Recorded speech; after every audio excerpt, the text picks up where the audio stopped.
Hello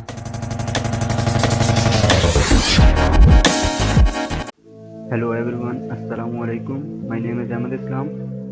आज मैं आप सबके साथ असाइनमेंट नंबर 10 डिस्कस करने लगा हूँ।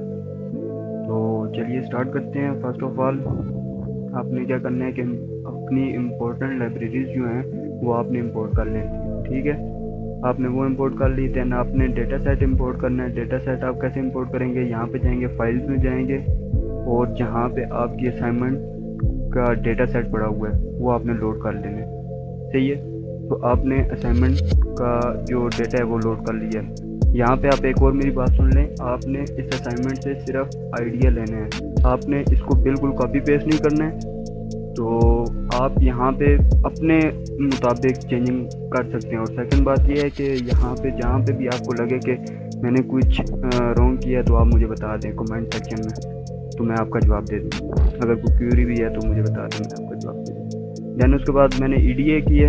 ईडीए में मैंने क्या किया कि फर्स्ट मैंने उसके हेड को प्रिंट किया। हेड वो 5 उसके आ गई हैं। ठीक है, रोज उसने बता दिया कि हमारे पास क्या क्या डेटा पड़ा हुआ है। सही है, उसके बाद मैंने टेल को प्रिंट किया तो उसने बॉटम से हमें बता दिया कि हमारे पास क्या क्या डेटा पड़ा हुआ है।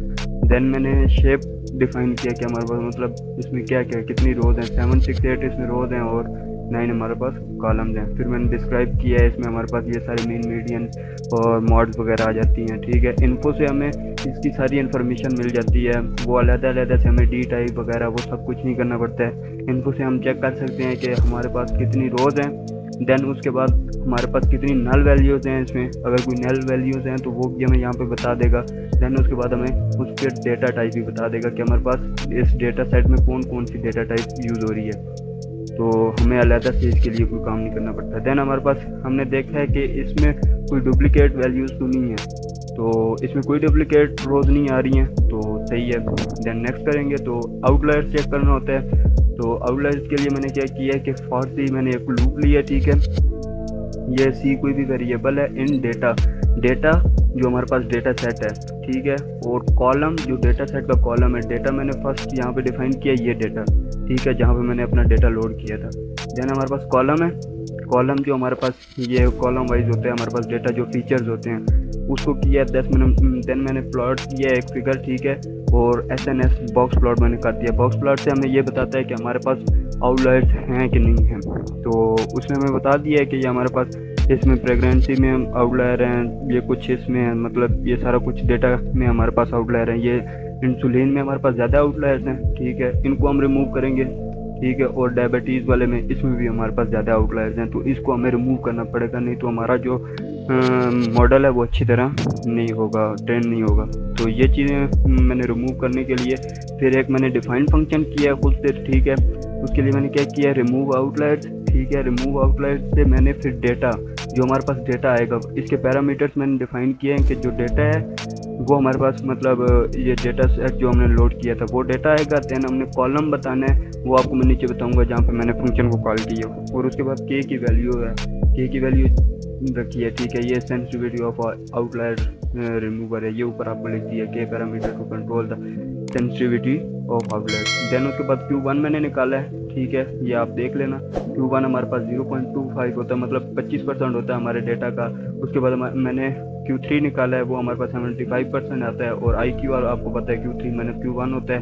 लोअर बाउंड निकाला है। ठीक है, और उसके बाद अपर बाउंड निकाला है। मतलब लोअर बाउंड का ये नीचे लिखा हुआ है, लोअर बाउंड होता है मतलब लोअर बाउंड जो हमारे पास Q1 से जो हमारे पास इस साइड पे वैल्यूज जो होंगी सारी, मतलब बिलो द जो होगा, मतलब बिलो साइड पे, ये यहाँ पे देखते हैं, ये बिलो साइड पे, इस साइड पे जो हमारे पास वैल्यूज होंगी आउटलायर इसको रिमूव करेंगे। और अपर जो होगा उसके लिए हमने ये वाला फंक्शन डिफाइन किया है DHC Q3 प्लस के एंड IQR, उसको मल्टीप्लाई करती है। माइनस के लिए इससे पीछे आने के लिए और प्लस करने के लिए इससे आगे अपर बाउंड में जाने के लिए। ठीक है, उसके बाद मैंने फंक्शन को कॉल किया। पहले मैंने फंक्शन को कॉल करने से पहले मैंने उसको कॉलम्स बता दिए। ठीक है, कॉलम्स मैंने बताए हैं, ये हमारे पास कॉलम्स हैं। ठीक है, इसमें आप चेक करें कि मैंने इसको आउटकम वेरिएबल नहीं दिया है। आउटकम वेरिएबल इसलिए नहीं दिया है क्योंकि आउटकम वेरिएबल जो हमारे पास है वो कैटेगोरिकल वेरिएबल है, 0 और 1 में, तो उसमें ऑलरेडी कोई आउटलायर नहीं है, तो इसलिए मैंने टाइम बचाने के लिए इसके अंदर अपना कॉलम आउटकम नहीं दिया। ठीक है, दैन मैंने फंक्शन को कॉल किया। ये पहले फंक्शन को कॉल किस तरह की है, मैंने यहाँ पे भी एक फंक्शन डिफाइन किया है, ठीक है, फॉर कॉलम। ठीक है, ये कॉलम्स हमने वेरिएबल डिफाइन किया, then column in column to check, ये वाले कॉलम्स। ठीक है, इसके अंदर जो कॉलम है उसको डेटा के अंदर स्टोर करा दो, एक डेटा का वेरिएबल बनाया।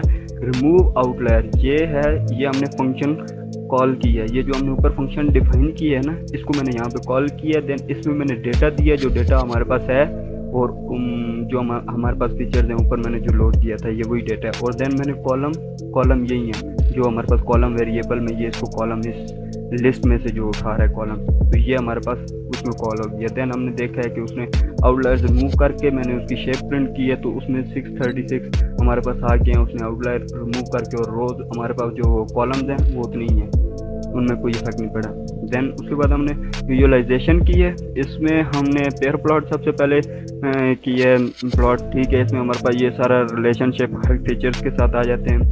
ठीक है, तो ये रिलेशनशिप इसने मैंने ये कंक्लूजन भी लिख दिया, चेक कर लेना आप लोग। काउंट प्लॉट मैंने किया है। ठीक है, काउंट प्लॉट में हमने ये चेक किया है कि हमारे पास कितने मतलब इंसुलिन वाले बंदे हैं जो इंसुलिन लगाते हैं और कितने नहीं लगाते हैं। ठीक है, और इसमें हमारे पास जो 0 है मतलब ये हमारे पास इम्बैलेंस डेटा है। इसमें हमारे पास जो डायबिटीज़ से अफेक्टेड पर्सन है ना वो बहुत कम है, लेकिन जो इंसुलिन लगाते हैं जो हमारे पास डायबिटीज़ में हैं मतलब 0 वाले वो होते हैं जो नहीं है अफेक्ट हुए हुए, और 1 जो है जो अफेक्ट हुए हुए हैं।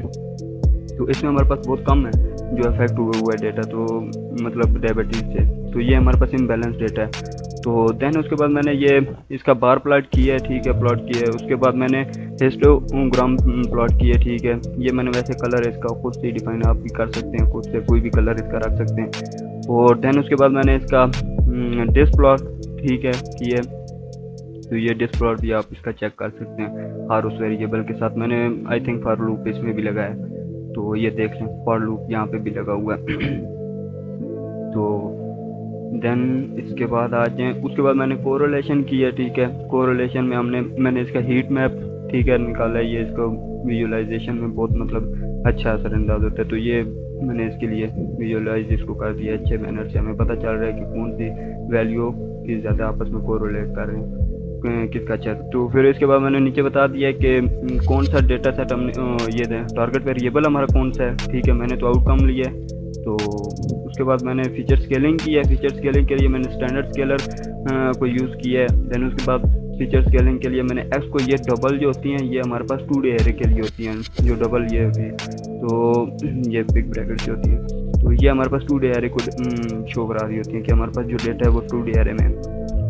आप अगर इसको सिंगल लगाएंगे तो आपके पास एरर आ जाएगा, तो इसको डबल लगाना है कि 2D एरे है। तो उसके बाद हमारे पास ये मतलब उसमें सारा डेटा लिखा है आउटकम को निकाल के, क्योंकि हमारे पास ये फीचर्स हैं, ये हमारे पास जो हैं फीचर वेरिएबल है, और टारगेट वेरिएबल जो हमारे पास है वो आउटकम है। मैंने आउटकम को टारगेट वेरिएबल रखा है, तो इसको जो हमने फिर ट्रांसफॉर्म कर दिया है, एक्स वाले डेटा को मैंने ट्रांसफॉर्म कर दिया है। ठीक है, और ये दूसरा वाई है जो प्रिडिक्टिव वैल्यू है उसको भी ये रखा। उसके बाद मैंने एक्स की शेप डिफाइन किया कि हमारे पास एक्स की शेप क्या है, वो 636 है, और 8 उसके हमारे पास रह गए मतलब कॉलम्स रह गए, उसमें हमने एक निकाल दिया 9 वाला आउटकम वाला।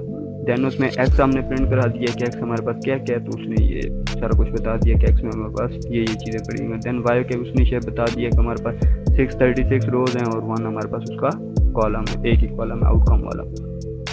देन उसके बाद मैंने स्प्लिट किया डेटा को, ट्रेन टेस्ट स्प्लिट को यूज़ करके। ठीक है, तो इसमें मैंने एक्स ट्रेनिंग डेटा को अलग कर लिया और टेस्टिंग डेटा को मैंने अलग कर लिया। इसका मैंने साइज़ भी डिफाइन कर दिया 0-25%, मतलब 25% जो हमारा है वो डेटा टेस्टिंग डेटा है। ठीक है, और रैंडम स्टेट भी हमने बता दिया कि ये रैंडम स्टेट मतलब रैंडमली डेटा को चेक करेगा।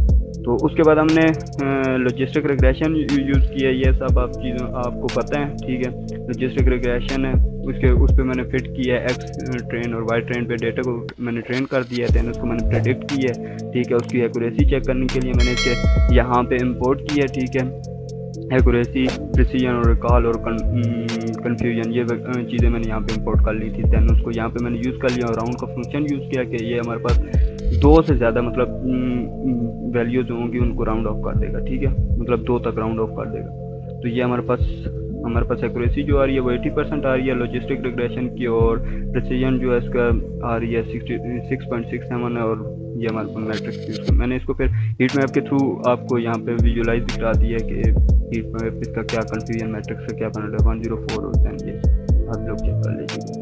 दैन उसके बाद डिसीजन ट्री है, ठीक है, डिसीजन ट्री भी मैंने उसी तरह उसको फिर पहले एक्सट्रेन वाले डेटा पे किया है, दैन उसको मैंने प्रिडिक्ट करवाया है। दैन एक्यूरेसी ये सिंपल ही है, बस आपने क्या करना है कि यहाँ पे सिर्फ आपने डिसीजन ट्री क्लासीफायर इंपोर्ट कर लेना, बाकी डेटा वही है, मतलब जो कोड है वही है, सिंपल है। वहाँ पे सिर्फ आपने थोड़ी थोड़ी चेंजिंग करनी है कि यहाँ पे प्रिडिक्ट करवाना है, ट्रेन कराना है डेटा को, वहाँ पर उस मॉडल का नाम लिखते हैं, ठीक है। तो सिंपल ये वही चीज़ है। दैन इसको भी मैंने हीट मैप से डिफाइन कर दिया, और इसके जो है एक्यूरेसी हमारे पास आई है 69, इसकी एक्यूरेसी हमारे पास कम आई है as compare to logistic regression के।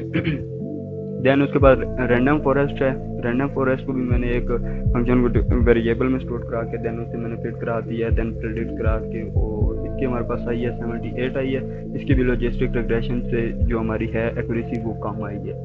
दैन उसके बाद ग्रेडियंट बूस्टिंग है, उसको भी क्लासीफायर को मैंने इससे मतलब फिट कराया और प्रेडिक्ट करवा के, और इसमें भी हमारे पास जो एक्यूरेसी आ रही है वो 77% आ रही है, मतलब ये भी हमारी लॉजिस्टिक रिग्रेशन से कम इसकी एक्यूरेसी आ रही है। तो उसके बाद मैंने रिपोर्ट की है, हमने ऑलरेडी ऊपर ये जो सारी चीज़ें की हैं ये हमने स्केलिंग करके की है, मतलब ये जो हमारे पास इसकी एक्यूरेसी वगैरह आ रही है ये स्केलिंग करके की है, तो वो दोबारा उसका कोड लिखने का फ़ायदा नहीं है। दैन रिपोर्ट में मैंने सिंपल क्या किया, विदाउट स्केलिंग फीचर स्केलिंग के लिए मैंने कर दिया कि ये हमने विदाउट फीचर स्केलिंग हमारे डेटा पे क्या इफेक्ट पड़ता है, उसकी एक्यूरेसी, उसकी रिकॉल स्कोर और उसका प्रिसीजन स्कोर हमारे पास क्या आता है। तो ये सिंपल मैंने विदाउट स्केलिंग से ये एक मैंने लिस्ट बनाई है, इसमें मैंने डिक्शनरी बनाई है, ठीक है। डिक्शनरी में मैंने क्या किया कि ये अपना मॉडल्स को स्टोर करा दिए, ठीक है। मॉडल स्टोर कराने के बाद दैन मैंने रिपोर्ट वाली एक की है, ठीक है। इसको मैंने डिक्शनरी को वैसे ही खाली छोड़ दिया। दैन मैंने मॉडल नेम किया, model name in model no scaling item, इसमें मतलब जो हमारे पास ये डेटा आएगा वो हमारे इस लिस्ट में जाके स्टोर हो जाएगा, ठीक है। प्रिसीजन वाला डेटा प्रेडिक्ट जो होगा, जो भी मॉडल यहाँ पे मॉडल कौन सा होगा, जो इसमें मॉडल होगा, ये वाला जो मॉडल है ये यहाँ पे प्रेडिक्शन के लिए यूज होगा, मतलब लॉजिस्टिक रिग्रेशन है वो एक एक दफ़ा कॉल करेगा, वो यहाँ पे हो रही है कॉलिंग इसकी यहाँ पे होगी। तो फॉर मॉडल एक्यूरेसी को जब मैंने प्रिंट करने के लिए एक्यूरेसी या सारा कुछ मतलब यहाँ पे करते हैं, तो ये एक्यूरेसी को पहले प्रिंट कर रहा है, दैन प्रिसीजन को प्रिंट कर रहा है, दैन रिकॉल को प्रिंट कर रहा है। तो वो यहाँ पे पैरामीटर जब यहाँ पे आते हैं ये रिपोर्ट नो स्केलिंग के लिए, तो मैंने यहाँ पे एक लूप यूज़ किया for model accuracy in report no scaling items के अंदर जो हमारे पास आइटम्स पड़े हुए हैं उसमें फर्स्ट ऑफ ऑल हमें प्रिंट करके देख के मॉडल, सबसे पहले हमें मॉडल का नाम दे, ठीक है, और एक्यूरेसी वैल्यू ये मैंने आगे वैसे उसके बता दिया मतलब प्रिंट कराने के लिए। दैन एक्यूरेसी की वैल्यू यहाँ से आएगी, यहाँ पे इसके पास एक्यूरेसी को यहाँ पे हमें शो करा देगा। दैन इसी तरह हमारे पास वो प्रिसीजन वैल्यू और दैन निकाल देंगे, ठीक है। और उसके बाद ये नीचे लिखा हुआ है कि हमने वाई यूज़ मतलब कौन सा हमारे पास मैट्रिक्स अच्छा है, ठीक है, एवल्यूशन मैट्रिक्स कौन सा अच्छा है और हम कौन सा यूज़ कर रहे हैं। तो ये हमारे पास जो डेटा है वो डेटा पे डिपेंड करता है, और नेचर ऑफ प्रॉब्लम नेचर पे डिपेंड करता है कि हमने कौन सा मैट्रिक्स यूज़ करें। ये आप लोग पढ़ लीजिएगा, ठीक है। तो that's it, thank you so much. अगर आपको कहीं पे भी लगता है कि मैंने कुछ भी गलती की है तो आप लोग मुझे बता सकते हैं। और मेरी फर्स्ट वीडियो थोड़ा बहुत कंफ्यूज भी था, तो सॉरी अगर कुछ नहीं समझ आया तो ट्राई करें तो आप YouTube की भी हेल्प ले सकते हैं, आप GPT की भी हेल्प ले सकते हैं। तो that's it for this video, thank you so much.